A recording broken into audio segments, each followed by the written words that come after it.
Mabuhay! Today, I'm going to explain to you the mechanics of our creative group action project. Are you interested? Yes, sir. But before that, we will be drawing lots to determine who will be the members of our group. It is important that we learn how to collaborate with each other. Are you ready? Yes, sir.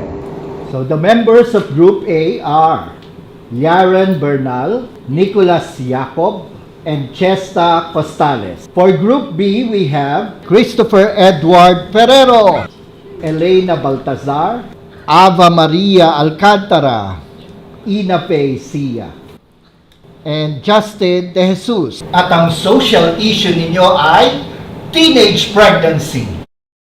Ano ba tong mga kagrupo ko? Ito si Elena, puro paganda lang. Ito naman si Mr. F-Boy, puro papogi naman. Ito naman si BFF, responsable at maaasahan naman.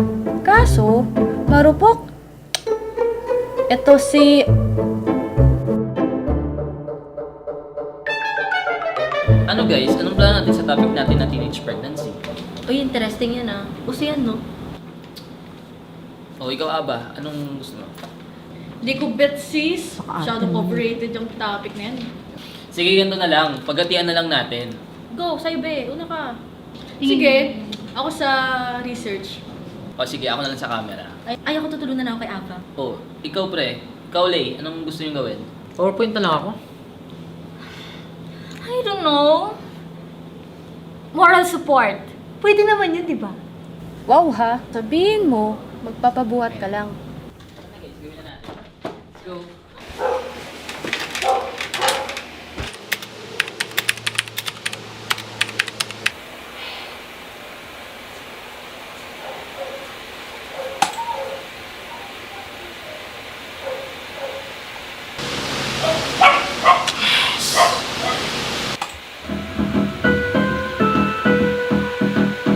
Ang musmus na katawan na ito, isang musmus din ang dinadala. Ayon sa record ng PSA o Philippine Statistics Authority.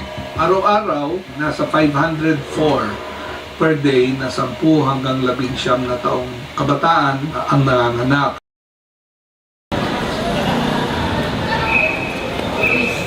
Hey pre. Basta. Ito, ayos lang naman.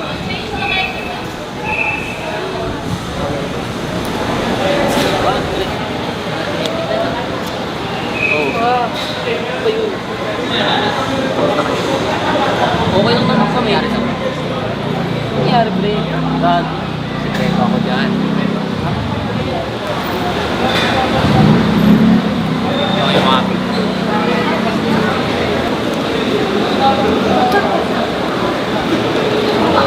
ano to?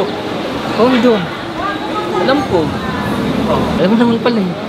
Ang ibig ko sabihin, anong gagawin ko dito? Ano pa ba nangyari sa'yo?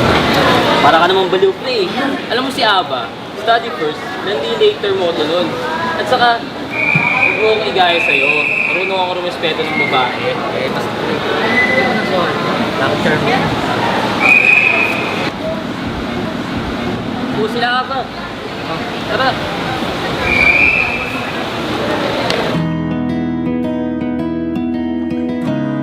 Hi guys! Nakakita na ako ng subject na pwede nating interviewin.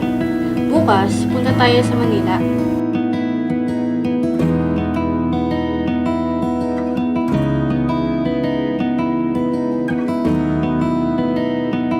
Okay, sige, charge na ako ng mga batteries ng camera. Kita-kita na lang tayo bukas doon sa bahay ng subject natin. Una na kami ni Chris kasi kukuha kami ng mga montage. Boss na agad? Oo. Kailan mo gusto? Ito naman. Tatanong lang eh. Teka, si Elena pala. At Elena Baltazar. Pakigalaw po yung baso. Sorry guys, hindi kasi ako pwede bukas. Okay. O sige na guys, kita-kits na lang bukas. Sige, sige. See you. See you.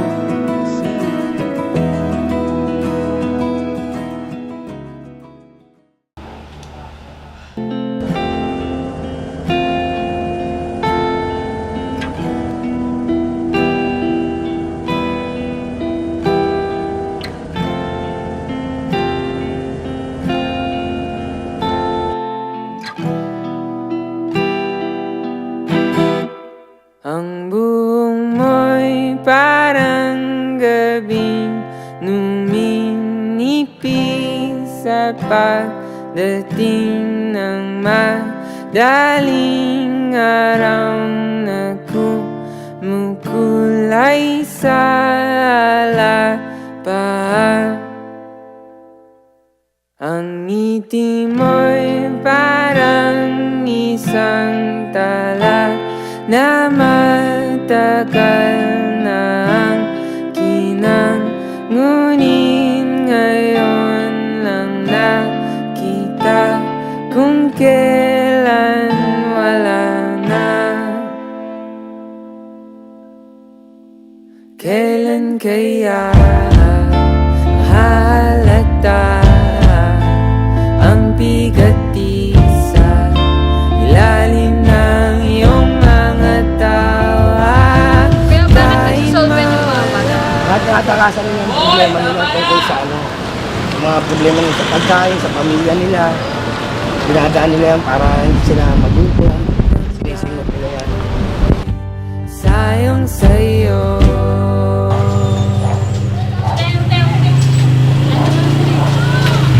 Ang tagal nyo. Sorry, traffic kasi doon. Hello po ate, kami po yung mag-i-tour.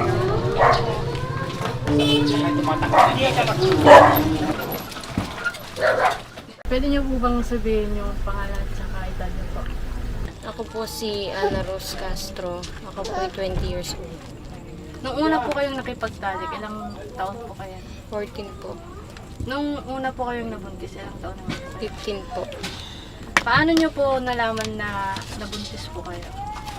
Sabi po ng mga tita ko na lumalaki nga daw po ko, lumalaki tiyan ko, balakang ko. So, bumili po sila ng pregnancy test noon. Tapos, sabi po nila mag-pregnancy test daw po ko. Kasi daw po baka buntis daw po ko. Tapos, nung lumabas na po yung result ng pregnancy test, yun po, nag-positive po sa pregnancy test. Nung una ko pong nakipagtalik, may alam na po ba kayong outcome sa nakipagtalik? Wala po.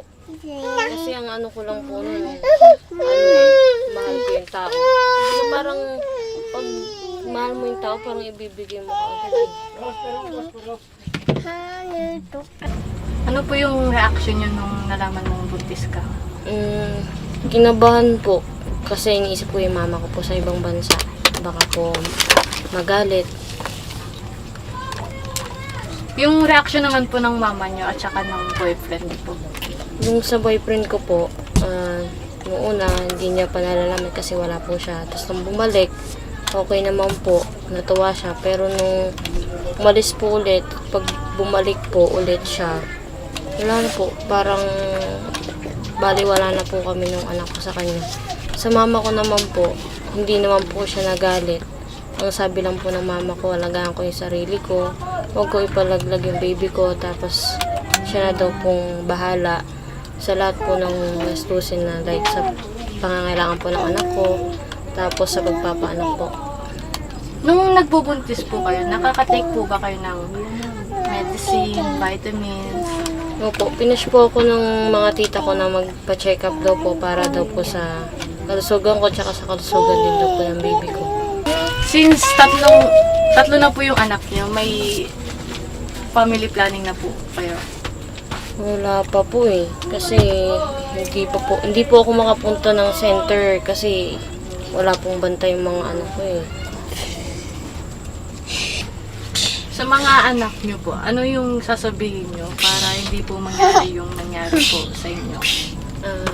Sabihin ko po sa anak ko na makinig sila sa akin at tuturuan ko rin sila or i-guide ko sila para hindi sa kanila mangyari yung nangyari sa akin na maagang nabuntis kasi sobrang hirap talaga.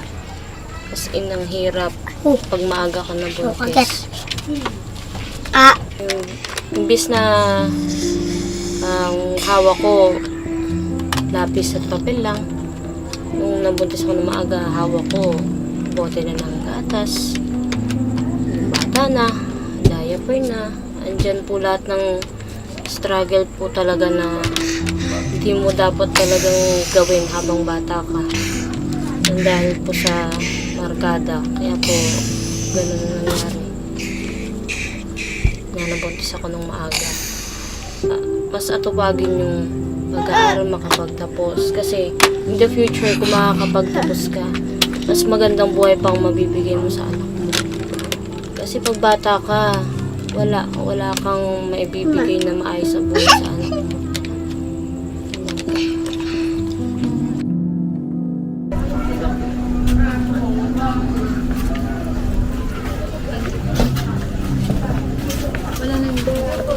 Thank you po ulit sa pagpapaunlak ng member po kayo.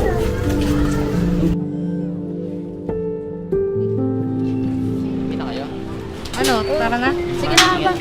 May pupunta pa kami na. Bye! Ingat kayo. Ingat kayo ha. Bye.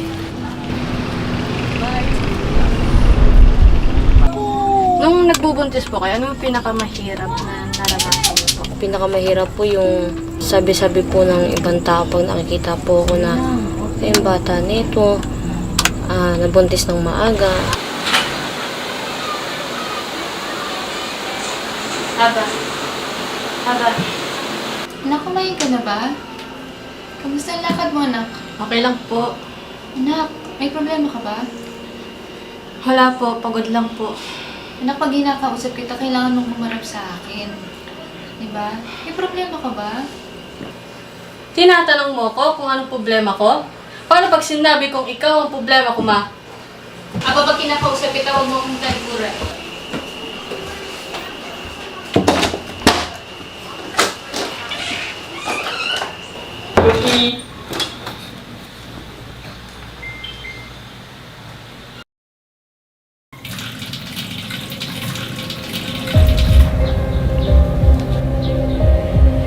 Hello, Aba?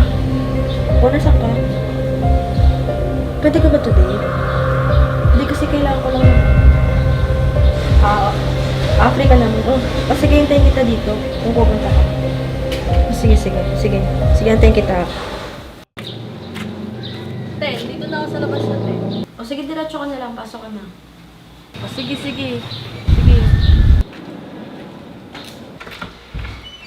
Grabe, ang init, te. Grabe, anong temperatura kaya ngayon? Ha? Ano? Ba't mo pinapunta dito? Kasi tayo may... Sige nga. Uwawa ka eh. Ganito kasi yun, te. Ano? Last month, galing ako kay Justin. Tapos yun, alam mo na, Anong alam mo na? may nangyari sa amin. Ano? Seryoso ba yan? Seryoso ako, te. O sige, go. Kwento lang. Ayun nga, syempre, di naman namin napigilan na gano'n.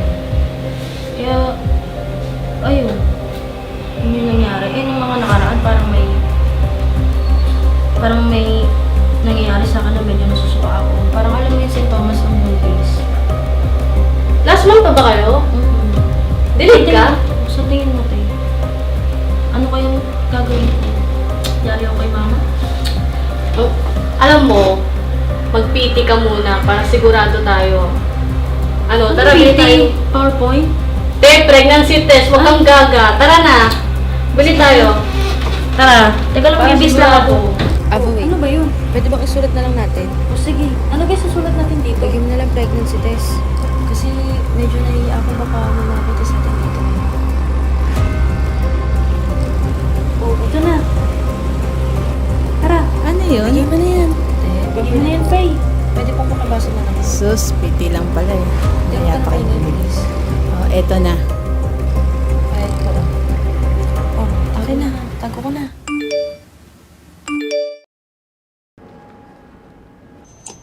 Bakit? May problema ba, Faye? Hoy. Kausapin mo ako. Problema ba? Sa akin na nga to. Steve, huwag mong kunin yan. Akin na yan. Bakit ba kasi? Ba't hindi ka nagsasalita? Di ba pinapunta mo ako dito? Ano to? Sa akin to? Nagtataka ka pa? Kapal naman ang mukha mo, Justin.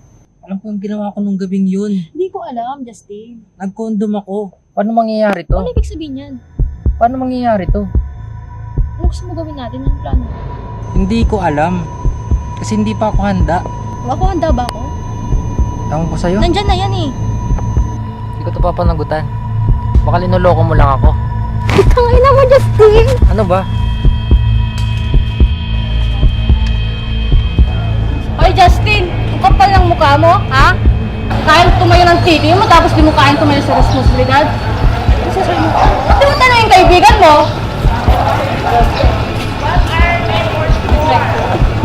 Sabi niya, Ito si Fabre.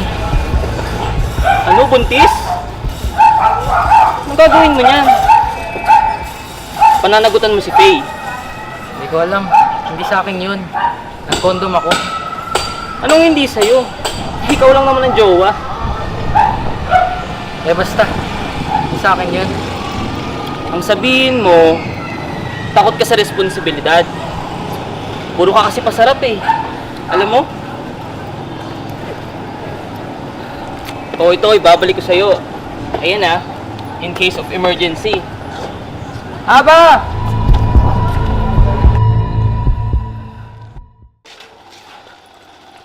Good afternoon po. Good afternoon.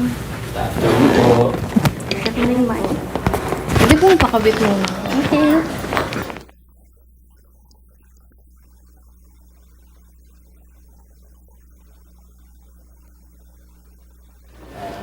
Camera rolling. Mag-interview lang po kami tungkol sa teenage pregnancy po. Sige. Anong mga tanong nyo? Una po, kumusta po yung teenage pregnancy dito sa Pilipinas? Dumadami ang kaso ng teenage pregnancy dito sa Pilipinas. Nakakalungkot na bumababa din ang edad ng mga nabubuntis ng maaga. Ano po sa palagay niyo ang dahilan kung bakit maraming kabataan ang nagiging mapusok? Normal sa kabataan na magkaroon ng sexual desires, so nagiging curious sila sa mga bagay-bagay. Isang dahilan is lack of information about sexual health. Minsan, kulang din ng guidance sa pamilya. Dito kasi sa Pilipinas, hindi masyadong napag-uusapan sa pamilya yung tungkol sa sex. Ano naman po yung ginagawa ng mga health center para matulungan ng mga kabataan para maiwasan ng unwanted pregnancy? Sa mga health centers, nagko-conduct tayo ng mga seminars, tinuturuan natin kung paano maiwasan ang unwanted pregnancy. Kung ang bata ay na-engage na sa sex, tinuturuan natin sila sa paggamit ng proteksyon. Kung ang mga bata naman ay nagkaroon na ng anak, tinuturuan namin sila kung paano mag-family planning. Ano naman po yung maipapayo niyo sa mga katulad namin mga kabataan para maiwasan ang unwanted pregnancy? Ang maipapayo ko sa mga katulad yung kabataan, huwag kayong masyadong mapusok. Kung may mga tanong kayo or curious kayo about sexual health, mas maganda ang kausapin ninyo ang pamilya ninyo, magulang ninyo para masagot ang mga tanong ninyo. Or nandito rin yung mga healthcare providers katulad namin para masagot yung mga tanong ninyo at matulungan kayo sa mga bagay-bagay about sexual health. Yun lamang po yung mga tanong namin. Maraming salamat po sa pagsagot. Thank you. Camera up.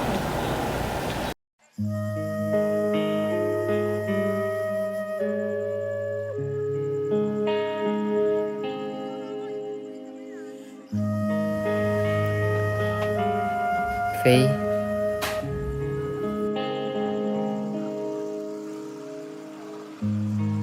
May gusto sana akong sabihin sa'yo. Sorry ha. Sorry sa lahat. Sa mga nasabi ko. Pinagsisisihan ko na lahat. Mga nasabi ko dati. Alam kong mali. Lahat yun. Sana bigyan mo pa ako ng isang pagkakataon. Hayaan mo ako maging ama sa magiging anak natin. Pasensya ka na ulit. Pasensya ka na.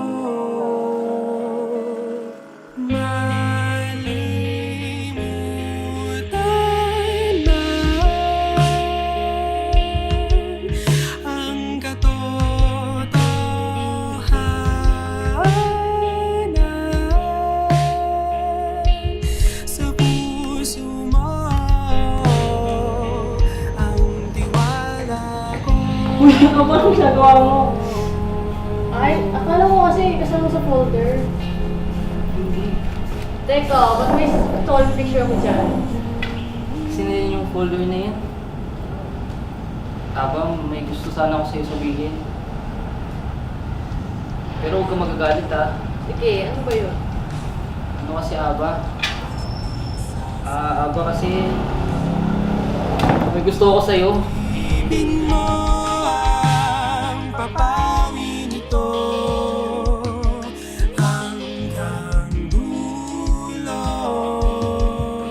Gusto na kita. Sorry Chris, kasi ang dami ng problema ng Pilipinas. Ayoko na mag-asawa at saka mag-anak. Kasi dagdag lang sa overpopulated ng Pilipinas. Ako ba? Okay lang yun. Wala tayo ako friends. Sige tara. Asan si Faye?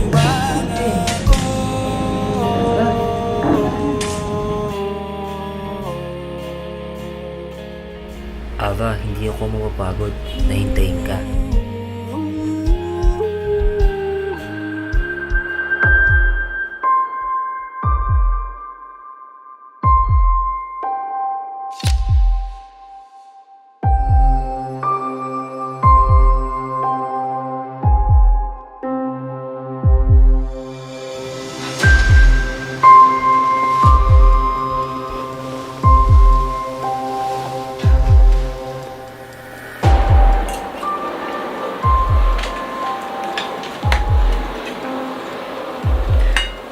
Anak, kamusta yung school project niyo?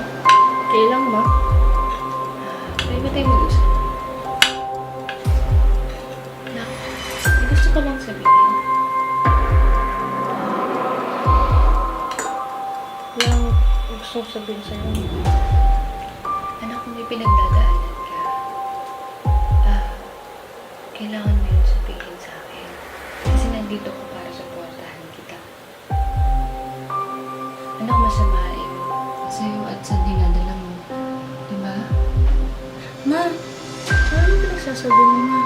Anak, kasi, di ba parang, kailangan mo yun sabihin sa akin para maanohan natin, masuportahan kita kagad. Pinagdaanan ko na yan, kaya naiintindihan kita.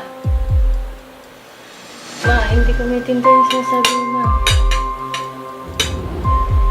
Anak, may nakita ko sa wall mo.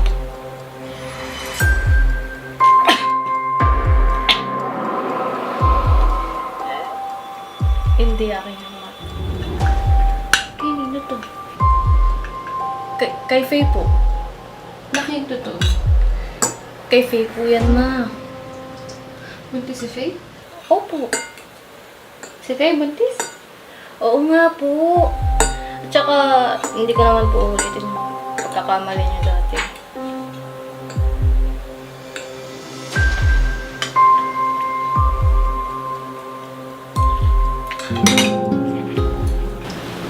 Ma,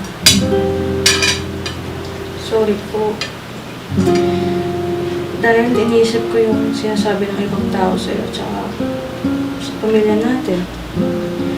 Tsaka nahihiya rin po kasama kita minsan kasi sinasabi po nila na magkamukhang halos magkapatid lang tayo. Sana hindi na lang ako pinanganak nung dalaga ka pa. Anak, I'm sorry kung lumabas ka sa maling panahon. Nagkamali kami ng papa mo. Sana mapatawan mo kami. Anak, pero sana maisip mo din na kahit gaano kahirap yung buhay na pinagdaanan namin, pinilit ka namin itaguan. Kaya, patawarin mo kami ng papa mo kung yun ang nararamdaman mo.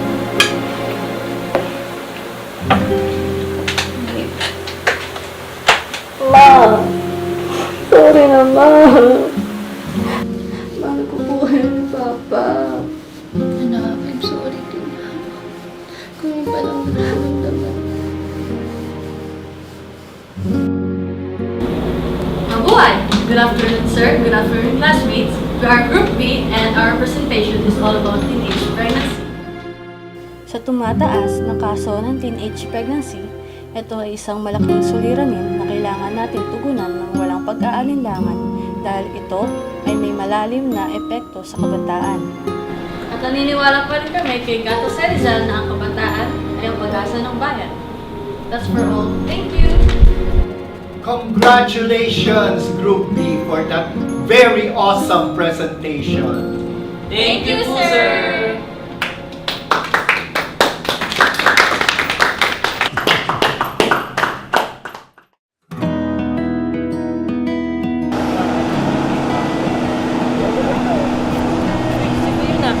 Faye! Faye! Ikaw ba yan? OMG! Ayos lang. Ito, medyo stable yung buhay. Balita ako, babalik ka sa pag-aaral ah. Ay, oo, te. Siyempre, mahirap na alam mo na masarap pa rin yung natapos ka, may magandang trabaho. Korate, support kita dyan. Teka, si Vana ba yan? Ay, oo, si Vana na nga. Laki niya. Kami! Laki-laki na ng inaanok ko, oh. Oh, alam ko na iniisip mo niyan. Ote, kami na. Uy ba? Tara po muna tayo. Mag-usapan natin yan para mahaba pa natin. Tara! Wow, sana all. Thank you. Oh, order muna kayo. Sarado mo masarap na. So ano nga, kailan pa kayo? 2 years ago lang. Uy ba? Akala ko, hindi mo na sasagutin itong si Chris eh. Alam mo, akala ko nga din, hindi na ako sagutin ito eh. Kayo ba ni Justin? Tanong ka pa talaga. Kami ni Justin, hindi nag-work yung relationship namin. Oh? Hindi, paano si Vana? Co-parenting kami ni Justin. Actually, siya kami nintay namin. Speaking of the David. Uy, si Justin. Si Chris. Ayan na siya. Aba, ang ganda ng forma natin ah. Successful na. Hindi naman. Sige, buka. Oh, ano na yan? Oh, dati kamukha ko si Bernie Maria. Diba? Siyempre. Okay. Ayun, yung anak ko, naglalaro. May kalaro na naman. Sige. Tara, order kayo. Takot ko na. Alam nyo? Yabang! Aray! Alam nyo guys, ngayon na lang ulit tayo nagsama-sama. Una uli yung squad natin. Ito pa talaga tayo nagkita-kita, no?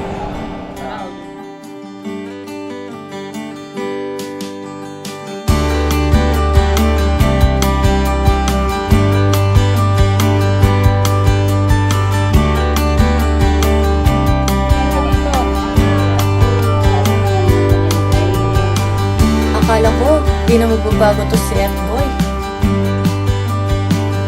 Sa best friend kong ito, proud na proud ako dito. Akalain mo yun, nakayanan niya lahat. Noong una, akala ko di na magbabago isip ko pagdating sa pag-ibig. Buti na lang, naghintay ka.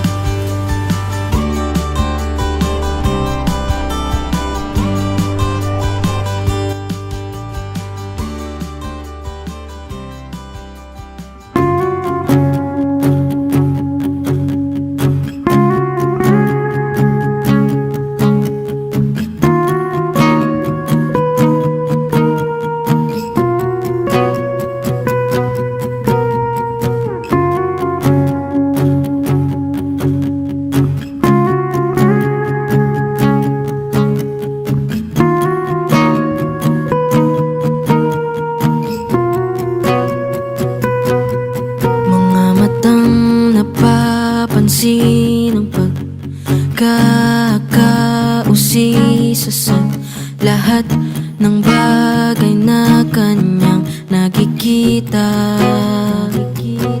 Naglalaro,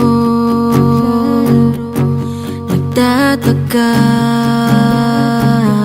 musumos na isip na minsay nagbibiro. Sandali lang bata, ikaw na muna'y maghintay. Wag na munang mawalay, baka ikaw ay maligaw. Whoa,